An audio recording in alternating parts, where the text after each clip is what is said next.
नमस्कार। प्रधानमंत्री जी अभी हैं नहीं, शीघ्र ही आते होंगे, बट मैं मुख्यमंत्री श्री भूपेंद्र भाई पटेल जी, गवर्नर आचार्य देवव्रत जी एंड मेरे साथियों एंड ऑनरेबल डिग्निटरीज,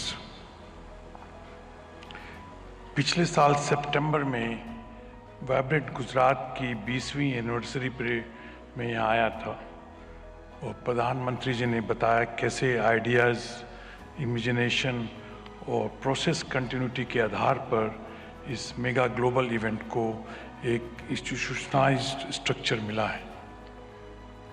प्रधानमंत्री जी ने उस वक्त ये बताया कि कैसे one earth, one family, one future की सच्ची भावनाओं को लेकर भारत की प्रतिष्ठा कैसे बढ़ेगी और हर इंटरनेशनल फोरम में पूरे ग्लोबल साउथ की आवाज़ को भी मजबूत किया है।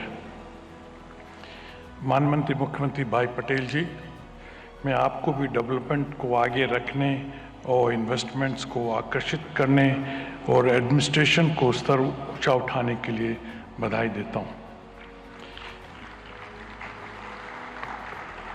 गुजरात में fair, transparent and policy driven governance की एक पहचान रही है और जिसमें मेरी कंपनी ने भी अनुभव किया है। स्टील किसी भी राष्ट्र के आत्मनिर्भरता में एक बड़ी भूमिका निभाता है, क्योंकि ये infrastructure development, urbanisation, renewable sectors, automotive industry, electric vehicles, defence, railways आदि में बहुत उपयोग होता है।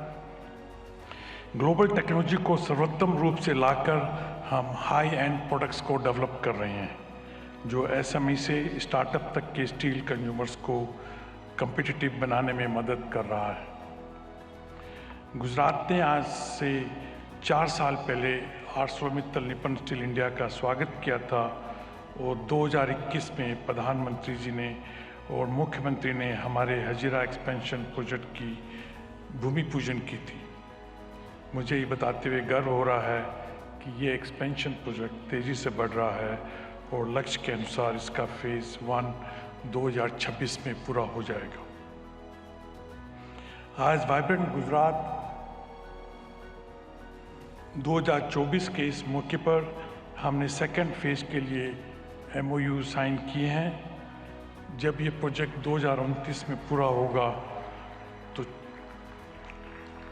24 million tonne crude steel production की क्षमता के साथ आर्सलरमित्तल निप्पन स्टील इंडिया का हजीरा साइट विश्व के सबसे बड़े single location integrated steel plant में से एक बन जाएगा।